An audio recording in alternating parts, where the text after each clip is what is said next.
Hello दोस्तों, आप लोग का स्वागत है H2O स्टडी सेमेस्टर। देखिए, अभी हम लोग कवर कर रहे थे और इंजीनियरिंग सेकंड। और ये जो अभी हम लोग का जो सीरीज चल रही थी, अभी देखिए हम लोग का प्रीवियस ईयर का क्वेश्चन चल रहा है। प्रीवियस ईयर का एमसीक्यू क्वेश्चंस कवर। तो प्रीवियस ईयर का एमसीक्यू क्वेश्चंस अभी लोग जितने कवर किए हैं लोग अच्छे से। आज मिलाकर 13 है, यानी आपको 9 यानी 9 साल का एक साल में 2 बार एग्जाम होता है। तो 9 यानी बोल सकते हैं 4 साल पहले का जितना भी प्रीवियस ईयर का क्वेश्चन था, सारा का सारा हम आपको डिटेल से एमसीक्यू जितना भी था सारा का सारा इंट्रोड्यूस करवा दिए हैं। सभी लोग देखिएगा, ये लिस्ट में सब कुछ मिल जाएगा। और उसी के नीचे हम लोग आज से स्टार्ट करने वाले वीवीआई क्वेश्चंस जो एमसीक्यू के ही फॉर्मेट में, ये भी बहुत इंपॉर्टेंट रहेगा। और ध्यान रखिएगा, जितने भी वीवीआई क्वेश्चंस कवर करवाएंगे सब उसी की तरह उसी के तर्ज पे करवाएंगे जो आपको पूछा गया है। तो इसीलिए हम पहले आपको प्रीवियस ईयर का क्वेश्चंस करवा दिए हैं ताकि आपको आइडिया लग सके कि किस तरह का क्वेश्चंस पूछा गया है और किस तरह का हम आपको प्रैक्टिस करवा रहे हैं, है ना। तो ये बहुत ज़रूरी है। आज का जो सेशन नंबर हो जाएगा, हम लोग का सेशन नंबर 13 हो जाएगा। इससे पहले हम लोग भारत को स्टार्ट करें सेशन। ये सेशन रेगुलर वालों के लिए और साथ में अगर आपका दोनों देख सकते हैं। तो मेरा नाम है शुभम कुमार, आप लोग देख रहे हैं H2O स्टडी सेमेस्टर का YouTube channel, part of H2O study channel, study channel है। तो हम लोग स्टार्ट करते हैं सेशन को। तो देखिए, आज का जो फर्स्ट क्वेश्चन है ना, बोलता है क्या, देखिएगा, isometric projections of A sphere will be. तो देखिए, स्फीयर का अगर आइसोमेट्रिक प्रोजेक्शन बने तो स्फीयर का जो आइसोमेट्रिक प्रोजेक्शन बनता है वो सर्कल बनता है। यहाँ पे बात कर रहा है आइसोमेट्रिक प्रोजेक्शन की बात कर रहा है। अगर आइसोमेट्रिक व्यू की बात करता है ना, तो जो एक्चुअल डायमीटर जो रहता है ना स्फीयर का, उसके बराबर बनता है। लेकिन आइसोमेट्रिक प्रोजेक्शन क्या होता है, एक्चुअल डायमीटर का छोटा बनेगा। क्योंकि आइसोमेट्रिक लेंथ जो होती है ना, आइसोमेट्रिक प्रोजेक्शन आइसोमेट्रिक लेंथ पे बने, और आइसोमेट्रिक जो होता है एक्चुअल लेंथ के कंपेरिजन में छोटा होता है। ये बेस्ट क्वेश्चन आपको में पूछा गया था, लेकिन वहाँ पे कुछ और तरीका से पूछा गया था, थोड़ा सा चेंज करके आपको। Isometric projection of A sphere will be, वहाँ पे पूछा गया था कि इस स्फीयर का आइसोमेट्रिक प्रोजेक्शन कैसन दिखे, तो वहाँ पे सर्कल दिखेगा। लेकिन यहाँ पे हम क्वेश्चंस डाले हैं कि आइसोमेट्रिक प्रोजेक्शन जो है वो स्फीयर का, उसका क्या कंडीशन बनेगा। देखिए, तो स्फीयर का तो आइसोमेट्रिक प्रोजेक्शन सर्कल तो बनेगा, ये तो कंफर्म है। लेकिन बोलता है कि circle of a diameter equal to the true diameter of the sphere. तो जो स्फीयर का डायमीटर है वही डायमीटर सर्कल का भी डायमीटर बनने वाला है। आइसोमेट्रिक प्रोजेक्शन है, ध्यान रखिए। और सेकेंड क्या बोल रहा है कि a circle of diameter less than the true diameter of the sphere, यानी जो स्फीयर का जो ट्रू डायमीटर है उसके कंपैरिजन में जो सर्कल का जो डायमीटर बनेगा वो थोड़ा छोटा बनेगा। या ए sphere of diameter more than the true diameter of the sphere, या ट्रू डायमीटर से बड़ा बनेगा। तो स्फीयर का जो circle, sphere of a diameter more than the true diameter of the sphere, मतलब ट्रू डायमीटर ऑफ स्फीयर उससे बड़ा बनेगा। इस तरह का कंडीशन है, ऑप्शन नंबर डी डाल दीजिएगा अब दीजिए। तो इसका क्या बनने वाला? आपको एक चीज बताते हैं, जब सर्कल का हम लोग आइसोमेट्रिक प्रोजेक्शन बनाते थे तो वो इलिप्स बनता था, और इलिप्स का जो डायमेंशन था वो टेढ़ा मेढ़ा हो जाता था। लेकिन यहाँ पे जब हम लोग का स्फीयर का आइसोमेट्रिक प्रोजेक्शन बनाते हैं तो एक सर्कल तैयार होता है। तो जब सर्कल तैयार होता है तो इस सर्कल का तो एक कोई ना कोई फिक्स ना डायमीटर होगा, ये ध्यान रखिएगा। कोई ना कोई तो फिक्स डायमीटर होगा। तो वो जो सर्कल का जो डायमीटरवा होगा उस डायमीटरवा पे क्या असर पड़ेगा वो पूछा। तो आइसोमेट्रिक प्रोजेक्शन में क्या हो जाती है, छोट हो जाता है। तो बनेगा तो सर्कल बनेगा। ये जो स्फीयर का जो एक्चुअल में डायमीटर है क्या उसके बराबर बनेगा या उससे छोटा बनेगा। ये circle of diameter less than the true diameter of the sphere. तो जो स्फीयर का जो ट्रू डायमीटर उससे जो सर्कल का जो ठीक है, उसका तो स्फीयर का जो प्रोजेक्शन हो तो सर्कल बनेगा, लेकिन जो स्फीयर का डायमीटर था वही डायमीटर सर्कल का डायमीटर छोटा बनेगा, सर्कल है। अगर ये आइसोमेट्रिक व्यू बोलता तो फिर same diameter. Isometric length of A line is, तो एगो लाइन का आइसोमेट्रिक, तो देखिए तो आइसोमेट्रिक लेंथ अपॉन में जो ट्रू लेंथ होता है वो किसके बराबर होता है, 0.15 के। देखिए अभी जस्ट हम लोग पीछे अगर आइसोमेट्रिक डायमीटर निकालेंगे, क्योंकि आइसोमेट्रिक प्रोजेक्शन बोला था, तो आइसोमेट्रिक डायमीटर जब निकालेंगे 0.85 से ट्रू डायमीटर में मल्टीप्लाई हो जाएगा, तो आइसोमेट्रिक का तो छोट हो जाता है, तो पीछे वाला भी छोट बनेगा, और इसका 0.815 ट्रू लेंथ ऑप्शन नंबर। जितना क्वेश्चंस है प्रीवियस ईयर का उसी के तर्ज पे करवाएंगे, लेकिन तो बता रहे हैं थोड़ा सा चेंजिंग देखने को मिलेगा। ये स्क्वायर प्रिज्म हैज एज, देखो देखिए स्क्वायर प्रिज्म है, तो स्क्वायर प्रिज्म किस तरह का दिखता है, इस तरह से क्यूब जो होता है ना वही स्क्वायर प्रिज्म। तो इसका कैगो एज है, देखिए कैगो एज है, बनाइए 1 2 3 4 5 7 8 9 10 11 12, तो 12 गो, ये स्क्वायर प्रिज्म है 12 edge. Next, what will be generated shape, तो कौन सा सैप जनरेट होगा if a right angle triangle is rotated about one of its perpendicular. Right angle triangle को इसका हम लोग परपेंडिकुलर साइड मान लेते, ये परपेंडिकुलर साइड ले ले, तो गोले गोले जब हम लोग रोटेट करवाएंगे ना, देखो इस तरह सर्कल तैयार होगा, और ये लाइन ये इस तरह का तैयार होगा, और ये क्या बन गया, ये कोन। कोन मतलब सर देखिए इसको भी रोटेट करवाइएगा ना, ये परपेंडिकुलर वा को, तब भी बन जाएगा, तो उस टाइम सर्कल वा इस तरह से ऐसे बन, जैसे अगर देखिए इस तरह का, ये भी तो परपेंडिकुलर, कोई बोलेगा कि सर नीचे के अबाउट, तो बन जाएगा, यहाँ पे भी बन जाएगा, इसको जब रोटेट करवाइएगा तो ये ऐसे सर्कल भागेगा, और ये एन, ये भी एक प्रकार का क्या होने ना बने, कोई भी परपेंडिकुलर के अबाउट रोटेट करवाइए कौन बने। What are the shape of all vertical faces of right and triangular pyramid, तो what are the shape of all vertical faces of a right angular triangular pyramid. Triangular pyramid का जितना भी vertical faces है वो किस तरह का दिखता है, तो ट्रायंगुलर पिरामिड का जो वर्टिकल फेसेस, दो गो साइडवा जो होती है ना, हाँ, ये वाला साइडवा ये साइडवा इक्वल इक्वल होता है, तो वो जनरली प्लस ट्रायंगल बनाता है। Option, which angle of projection, in which angle of projection, कौन सा ऐसा एंगल ऑफ प्रोजेक्शन है जिसमें प्लेन ऑफ प्रोजेक्शन जो है वो lies between the object and observer, यानी जो प्लेन ऑफ प्रोजेक्शन है वो ऑब्जर्वर और ऑब्जेक्ट के बीच में लाई, कौन सा ऐसा एंगल ऑफ प्रोजेक्शन था, तो ये देखिए जब थर्ड क्वाड्रेंट में जाते थे हम लोग, तो ऑब्जर्वर एने रहता था, ऑब्जेक्ट एने रहता था, और बीचवा में क्या हो जाता था, प्रोजेक्शन ऑफ प्लेन बीच में आ गया, ये ऑब्जर्वर और ऑब्जेक्ट के बीच में, वही बोलता है ना, प्लेन ऑफ प्रोजेक्शन जो है वो lies between the object and the observer, observer और ऑब्जेक्ट के बीच में अगर प्रोजेक्शन ऑफ प्लेन लाई कर रहा है, तो उस सिचुएशन में वो जो ऑब्जेक्ट है वो ऑब्जेक्ट थर्ड क्वाड्रेंट में रखा हुआ है, और उसको हम लोग थर्ड एंगल ऑफ प्रोजेक्शन, उसको हम लोग बोलेंगे थर्ड एंगल ऑफ प्रोजेक्शन। अगर यही फर्स्ट क्वाड्रेंट में रहता तो first angle of projection, first quadrant में तो ऑब्जर्वर इन ही रहता है, ऑब्जेक्ट बीचवा में आ जाता है, और प्रोजेक्शन ऑफ पॉइंट जो भी इधर आ जाता है, ऑब्जेक्ट बीच में ऑब्जर्वर इन, ये फर्स्ट एंगल प्रोजेक्शन का, तो जिस अनुसार ये क्वेश्चन दिया हुआ है वो third angle projection. In orthographic projection all the projection, और तो देखिए ऑर्थोग्राफिक प्रोजेक्शन में जितने भी प्रोजेक्शन होते हैं सभी passing through the end of the object, बिल्कुल सही, कि जो भी ऑब्जेक्ट है उस ऑब्जेक्ट के किनारे किनारे से लाइट आगे जाती है, सब एक दूसरे के पैरेलल होता है, perpendicular to the plane of projection, जहाँ पे प्रोजेक्शन बन रही है उसके जगह सीधे परपेंडिकुलर भी बन, all of the above option. और एक चीज और आपको बताते हैं, अगर आप बढ़िया से थ्योरी पढ़ लिए हैं एप्लीकेशन से, H2O स्टडी का एप्लीकेशन से, तो आपको ना एको क्वेश्चन में प्रॉब्लम नहीं होगी, एको क्वेश्चन में, क्योंकि सारा का सारा डील किए हुए हैं हम वहाँ पे।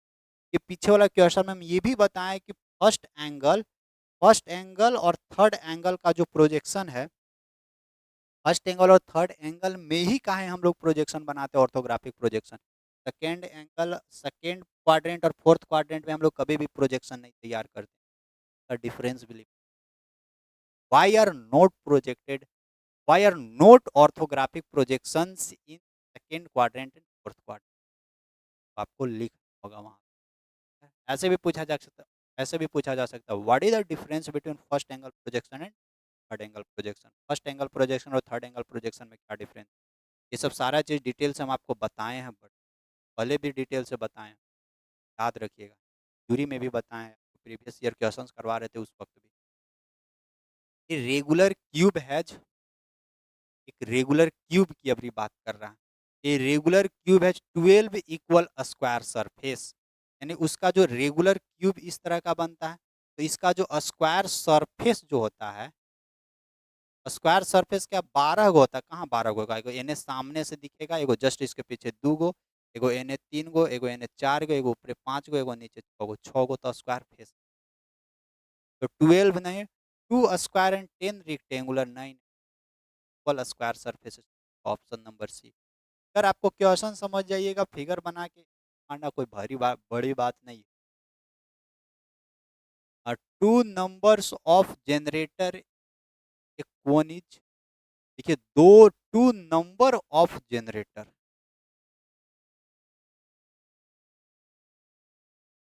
टू नंबर ऑफ जनरेटर एक कोन,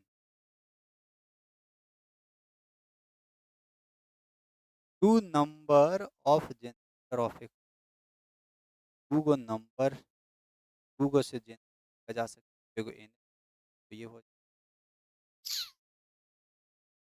टू नंबर, दो नंबर ऑफ जनरेटर एक कोन इज, टू गो नंबर मतलब दो नंबर ऑफ जनरेटर, जनरेटर का दो नंबर से कोन तैयार हो रहा है, कोन इज 1 4 इन 6, तो दो गो जनरेटर है, तब जनरेट करने वाला, उससे हम लोग क्या गो कोन तैयार कर सकते, ये बोल रहा है, बोलना चाह, तो दो गो जनरेटर, एगो ये जनरेटर, एगो ये, तो क्या गो हम लोग जितना चाहे उतना आप कोन बना दीजिएगा, अलग अलग लेंथ का, अलग अलग डायमीटर का, अलग अलग, जितना चाहे उतना आप।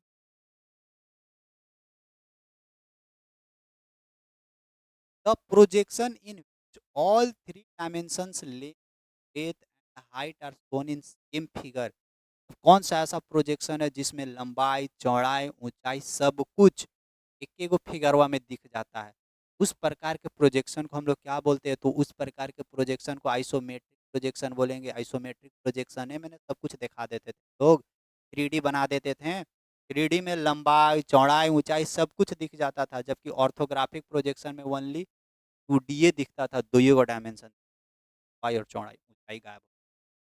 तो अगर लेंथ ब्रेथ और हाइट सब कुछ अगर एक एक गो फिगर में दिख, तो उसके लिए हमको आइसोमेट्रिक प्रोजेक्शन है, तो उस सिचुएशन में option.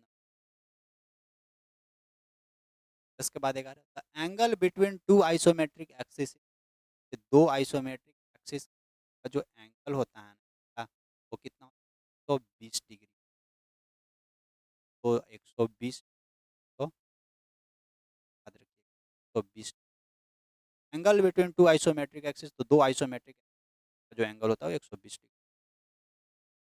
When drawing is drawn of the same size at that of the object, the scale is, देखिए बोलता है व्हेन ड्राइंग इज ड्रॉन, जब हम लोग ड्राइंग को ड्रॉ कर रहे हैं, of the same size at that of the object, जो वस्तु दिया हुआ है ना, उस वस्तु का जो साइज है वही साइज का हम लोग सेम साइज का ड्राइंग बना रहे हैं, तो जो वहाँ पे स्केल का इस्तेमाल करें, फुल साइज स्केल का इस्तेमाल, फुल साइज स्केल में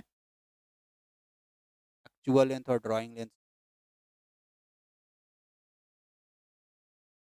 प्लेन स्केल में हम लोग 2 यूनिट तक मेजरमेंट अगर करना हो लेंथ को, तो प्लेन, अगर 3 यूनिट तक मेजरमेंट करना हो तो डायगोनल, पॉइंट के बाद, पॉइंट के बाद 4 6 यानी पॉइंट के बाद 2 ही यूनिट तक हम लोग मेजरमेंट कर सकते हैं टेक्टोनल स्केल। प्लेन स्केल में पॉइंट के बाद मात्र यूनिट 1.4 है, तो पॉइंट के बाद मात्र एक ही यूनिट तक हम लोग मेजरमेंट करते हैं। ऑप्शन ये square prism has rectangular faces. देखिए तो एगो स्क्वायर प्रिज्म, ये वाला जो सरफेसवा है ना, ये सरफेसवा स्क्वायर है, इन्हों वाला सरफेसवा देखिएगा स्क्वायर है, ये एक स्क्वायर प्रिज्म।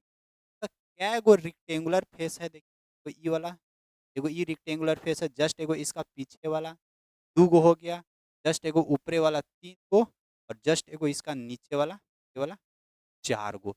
तो ये स्क्वायर प्रिज्म है रेक्टेंगुलर फेसेस, तो एगो स्क्वायर प्रिज्म का जो रेक्टेंगुलर फेसेस हो, स्क्वायर पिरामिड देखिएगा ये सब चीज वह क्वेश्चनवा में डाल देता है। स्क्वायर प्रिज्म बोल दिया है, अब ये स्क्वायर पिरामिड बोल दिया, तो स्क्वायर पिरामिड का जो फेसेस होता है वो कैसन होता है? या 2 गो रेक्टेंगुलर फेसेस होता है? तो रेक्टेंगुलर कहीं दिख ही नहीं रहा, 4 रेक्टेंगुलर नहीं, 4 ट्रायंगुलर फेसेस होता है, बिल्कुल सही। देखिएगा 4 गो ट्रायंगुलर होता है, एगो हियाँ ट्रायंगल बनती है, तो हियाँ बनता है 2 गो, तो पीछे बनेगा 2 गो, तो एने बनेगा 4 गो। 4 गो ट्रायंगुलर फेसेस होता है स्क्वायर पिरामिड का। तो ये square pyramid has 4 triangular faces, तो एगो स्क्वायर पिरामिड का 4 गो ट्रायंगुलर फेस होता है। ऑप्शन नंबर इसका क्या हो जाएगा? Option number isometric view is drawn with the uses of, ये आइसोमेट्रिक व्यू की बात कर रहा था। आइसोमेट्रिक व्यू बनाने के लिए हम लोग जनरली ट्रू स्केल का इस्तेमाल करते हैं, ट्रू लेंथ का इस्तेमाल करते हैं, जबकि आइसोमेट्रिक स्केल हम लोग आइसोमेट्रिक लेंथ का इस्तेमाल करते हैं। तो आइसोमेट्रिक स्केल आइसोमेट्रिक का इस्तेमाल करेंगे, आइसोमेट्रिक व्यू के लिए true scale. When front view and top view of an object are above reference line, अगर फ्रंट व्यू और टॉप व्यू जो है ना वो रेफरेंस लाइन के above बन रहा है, तो then the object will be, तो वस्तु को कहाँ रखे होंगे? तो देखिए जब वस्तु को फर्स्ट क्वाड्रेंट में रखते हैं, इसका फ्रंट व्यू टॉप व्यू कहाँ बनता है? रेफरेंस लाइन, ये फ्रंट येने से देखिए तो फ्रंट व्यू ये बनेगा, टॉप व्यू यानी फ्रंट व्यू ऊपरे बनती है, ये रेफरेंस लाइन के ऊपरे फ्रंट व्यू बनेगा ए, और नीचे बनेगा टॉप व्यू रेफरेंस लाइन के नीचे ए डैश। जब फर्स्ट क्वाड्रेंट में रहेगा तब, सेकेंड में रहेगा तब, तो देखिए सेकेंड में रहेगा तो एने से देखेंगे तो फ्रंट ऊपर ही रह जाएगा, ऊपरे से देखेंगे तो टॉप ये रेफरेंस लाइन पे जाएगा, हॉरिजॉन्टल लाइन हॉरिजॉन्टल प्लेन पे, हॉरिजॉन्टल प्लेन के 90 डिग्री रोटेट करेंगे क्लॉकवाइज, फिर ऊपर ही भाग जाएगा। यानी फ्रंट व्यू और टॉप व्यू दोनों का दोनों ऊपर ही बनता है। फ्रंट और टॉप दोनों का दोनों रेफरेंस लाइन के ऊपर ही कब बनती है? जब ऑब्जेक्ट सेकेंड क्वाड्रेंट है। और जब वस्तु फोर्थ क्वाड्रेंट में भागेगा ना, तो फ्रंट व्यू और टॉप व्यू जो है ना रेफरेंस लाइन के नीचे बनता है। ये प्रोजेक्शन ऑफ पॉइंट में हम आपको बताए हैं, और सेम यही कंडीशन ऑर्थोग्राफिक प्रोजेक्शन में भी बनती है। सेकेंड क्वाड्रेंट और फोर्थ क्वाड्रेंट में क्यों हम लोग नहीं ड्राइंग बनाते हैं? इसी के चलते, क्योंकि फ्रंट व्यू और टॉप व्यू दोनों रेफरेंस लाइन के ऊपर ही और नीचे बन जाता है। जब ऊपरे नीचे बन जाएगा तो सूझेगा का कुछ नहीं दिखेगा, सब लाइन एक दूसरे को कटिंग कटिंग कटिंग कर दूसरे के ऊपर कुछ पत्ते। When front view and top view of an object, object कौन सा में हो जाएगा? ऑब्जेक्ट हो जाएगा सेकंड क्वाड्रेंट में। Oblique plane is a plane which is, ये ऑब्लिक प्लेन की बात है, तो ऑब्लिक प्लेन उसको बोलते हैं ना जो ये जो वर्टिकल प्लेन है और ये जो हॉरिजॉन्टल प्लेन है, दोनों से हॉरिजॉन्टल प्लेन और वर्टिकल प्लेन दोनों से जो इंक्लाइंड होता है ना, तो हम लोग बोलते हैं ऑब्लिक। ऑब्लिक लाइन आपको पढ़ाए होंगे कोऑर्डिनेट ज्योमेट्री में, मैथ में। तो हॉरिजॉन्टल लाइन एक, वर्टिकल लाइन एक, oblique line, which line is neither be parallel and nor perpendicular to the HP and VP. HP और वीपी का ना तो पैरेलल रहती है ना परपेंडिकुलर होती है, तो दोनों के इंक्लाइंड जो होता है ना उसी को हम लोग ऑब्लिक लाइन के नाम से, वही ऑब्लिक प्लेन भी वही हो जाएगा। जो हॉरिजॉन्टल प्लेन और वर्टिकल प्लेन के लाइन रहता है उसी को हम लोग ऑब्लिक। अगला, name of device used for the drawing curve which can not be drawn by the कम। तब एक वैसा कर्व मेरे को बनाना है जो कर्व कंपास की भी मदद से नहीं बनाया जा सकता है, जो कर्व कंपास की भी मदद से नहीं बनाया जा सकता है, उस प्रकार के डिवाइस को हम लोग फ्रेंच कर्व के नाम, फ्रेंच कर्व से उस प्रकार का भी कर्व हम लोग बना सकते हैं ना जो कंपास से पॉसिबल है, तो फ्रेंच कर्व अलग-अलग टाइप्स का कर्व उसमें बनाया हुआ रहता है। तो अलग-अलग कर्व अगर हमको बनाना फ्रेंच कर्व के मदद। Next, auxiliary inclined plane AIP की बात कर रहा था। Auxiliary inclined plane perpendicular to the HP and inclined to VP. Perpendicular to VP and inclined to HP रहता है। Parallel to HP and perpendicular to VP, all of the above.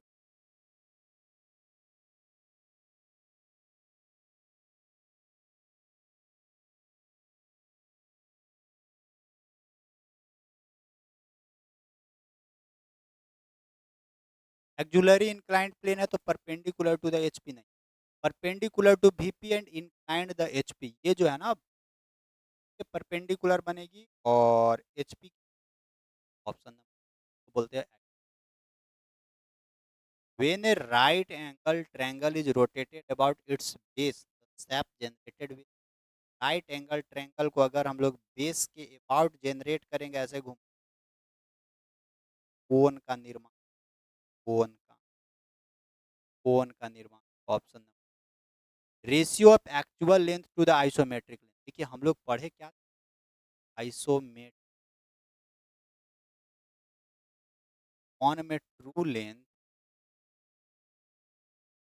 बराबर क्या पढ़े थे, 0.15 लोग पढ़े थे। लेकिन यहाँ से हमसे पूछ रहा है रेशियो ऑफ एक्चुअल, था 0.815 को, और हम आप लोग को बताए थे इसका वैल्यू, क्या क्या और हम आपको बताए थे इसका वैल्यू, याद है किसी को? का वैल्यू हम एक और बताए थे, 9/11 भी बताए थे, और बताए थे, क्या बताए थे, √2/√3 भी बताए थे, यानी √2 नीचे 3 ये बताए थे, या यह चीज को हम लोग √2/√3 भी लिख सकते हैं। इतना आइसोमेट्रिक लेंथ अपॉन में ट्रू लेंथ होती है, याद करिए इसको पहले। आइसोमेट्रिक लेंथ अपॉन में ट्रू लेंथ, हमसे क्या पूछ रहा है यहाँ पे, ट्रू लेंथ की जगह actual length to the isometric, just उल्टा पूछ। तो ट्रू लेंथ ऊपरे ले लीजिए, ये आइसोमेट्रिक लेंथ ले लीजिए, ये तो क्या बन जाएगा, रूट के साथ दिया हुआ है तो ये √3 ऊपर डाल दीजिए, √2 बनेगा क्या, ये बन जाएगा √3/2 के साथ, है ऑप्शन, √3/2 के साथ ऑप्शन नंबर देखिए, जिनका भी ए। Ratio of actual length to the isometric, ratio of actual length to the isometric length वो क्या जाएगा, √3/2 हो जाएगा, ऑप्शन नंबर। √3 पूरा के साथ, पूरा का है, ऐसा नहीं कि खाली √3 और 2 को छोड़ देंगे, पूरा के साथ। नेक्स्ट, इन विच 25 क्वेश्चन, जो भी वीवीआई क्वेश्चन का सीरीज चलेगी हम लोग 25 क्वेश्चन का। In which of the projection details of an object are shown in one view but with reduced dimension, मतलब देखिए कौन सा ऐसा प्रोजेक्शन है जिस प्रोजेक्शन में हम लोग एक ही व्यू में सारा का सारा ऑब्जेक्ट का डिटेल देख लेते हैं, लेकिन उसका जो डायमेंशन है वो डायमेंशन का रिड्यूस हो जाता है, कौन सा ऐसा प्रोजेक्शन है, आइसोमेट्रिक प्रोजेक्शन। आइसोमेट्रिक प्रोजेक्शन में तो एक ही व्यू में सब डायमेंशन दिख जाता है, आइसोमेट्रिक प्रोजेक्शन में क्या होता है कि जो एक्चुअल डायमेंशन है उससे आइसोमेट्रिक डायमेंशन, आइसोमेट्रिक प्रोजेक्शन छोट बन जाता है, आइसोमेट्रिक लेंथ पे बनती है, एक्चुअल डायमेंशन पता नहीं है, तो बोलेंगे आइसोमेट्रिक प्रोजेक्शन। यानी आइसोमेट्रिक प्रोजेक्शन, प्रोजेक्शन एक ऐसा प्रोजेक्शन है व्यू में वस्तु की सारी डिटेल हमको पता चल जाएगी, लेकिन जो भी डायमेंशन बनेगी वो एक्चुअल के कंपैरिजन में छोट बनेगी। एज पर आईएस मतलब Indian standard, as per Indian standard smallest size of the drawing paper is denoted by, smallest size की बात कर रहा है किस चीज़ का, ड्राइंग पेपर का। ड्राइंग पेपर में क्या कंडीशन बताए थे कि A0 A1, जैसे जैसे आगे बढ़ रहे हैं वैसे उसका उसका साइजवा जो होता है ना वो छोट होते जाता है, छोट होते जाता है, याद रखिए। जैसे जैसे हम लोग A0 1 2 3 आगे बढ़, इसमें से बोलता है smallest size of drawing paper, तो A1 A1 A4 4। इसमें से देखिएगा अगर ड्राइंग पेपर की बात कर रहा है तो ड्राइंग पेपर में क्या बन जाएगा, ड्राइंग, अब यहाँ पे भी कंडीशन है, ड्राइंग पेपर की बात कर रहा तो ड्राइंग पेपर को ए से हम लोग डिनोट करते हैं। A1 नहीं होगा, ये A4 हो जाएगा। इस A1 और A4 में A4 क्या हो जाएगा, छोट हो जाएगा। ठीक है? और अगर मान लेते ये ड्राइंग पेपर के जगह पे हमसे ड्राइंग बोर्ड बोल देता, तब कौन सा कंडीशन आप अप्लाई करते हैं? तो ड्राइंग बोर्ड का भी सेम कंडीशन है। ड्राइंग बोर्ड को बी से डिनोट करते हैं ना, तो B0, B1, B2, B, इसमें भी जैसे जैसे आगे बढ़िएगा ना, वैसे वैसे उसका साइज छोट होते जाता है। तो अगर ड्राइंग बोर्ड भी पूछता ना तो B4 बन जाता उसका। तो अगर ड्राइंग पेपर तो A4 और ड्राइंग बोर्ड बोले तो B4। जैसे जैसे आगे बढ़िएगा वैसे वैसे उसका साइज छोटा होते जाता है, दोनों का, बोर्ड और पेपर। यहाँ पे बोर्ड की बात कर, ड्राइंग पेपर की बात कर रहा था, तो पेपर को हम लोग ए से करते तो A4 हो जाएगा। और ड्राइंग बोर्ड की बात करता तो ड्राइंग बोर्ड को हम लोग बी से डिनोट करते तो क्या हो जाता है? The isometric projection of a circle is, तो देखिए सर्कल का आइसोमेट्रिक प्रोजेक्शन की बात कर रहा तो सर्कल का आइसोमेट्रिक प्रोजेक्शन सर्कल है ना। Next, all the faces of tetrahedron, देखिए ये टेट्राहेड्रॉन, इस टेट्राहेड्रॉन का फेस देखिए, सभी फेस इक्वल इक्वल है, तो राइट एंगल ट्रेंगल है सब फेस। स्क्वायर दिख रहा, स्क्वायरो नहीं दिख रहा, इक्विलेटरल ट्रेंगल, हाँ, option number. All the faces of tetrahedron, और तो जितना भी टेट्राहेड्रॉन का फेसेस, सभी का सभी टेट्राल ट्रेंगल, ऑप्शन नंबर, ऑप्शन। जिनका जिनका भी सी आ रहा है एकदम 100%। तो आज 25 क्वेश्चंस कवर करवाएं। अब आप लोग बताइएगा कि आज का जो 25 क्वेश्चंस कवर करवाएं, पहले वाला जितना प्रीवियस ईयर का क्वेश्चंस कवर करवाए थे, उसके बेसिस पर आज आप कितना सही कर पाए। एक हम मतलब वैसा एक भी क्वेश्चन नहीं करवाया ना जो आपको या तो पढ़ाया नहीं गया हुआ हो या प्रीवियस ईयर में पूछा नहीं गया। इस सीरीज में ध्यान रखिएगा, कैड का जो क्वेश्चन है ना उसको ऐड नहीं, कैड से संबंधित भी क्वेश्चन सारा चीज हम मिलेगी, हर एक टाइप का क्वेश्चन, बशर्ते कि बढ़िया से आप पढ़ लीजिए। जितना भी कवर करवा दे रहे हो उतना पढ़ लीजिए ना, एक को क्वेश्चन उससे बाहर नहीं, सब इसी के अंदर में रहेगा। बाद फिर आपको 6 4 नंबर का भी क्वेश्चन जो प्रीवियस ईयर में पूछा गया था वो सभी। बस आज का जो सेशन है, आज का सेशन, और जाते जाते सब लोग वीडियोज को लाइक करते हुए जाइएगा। जो भी नए लोग हैं सभी लोग चैनल को सब्सक्राइब।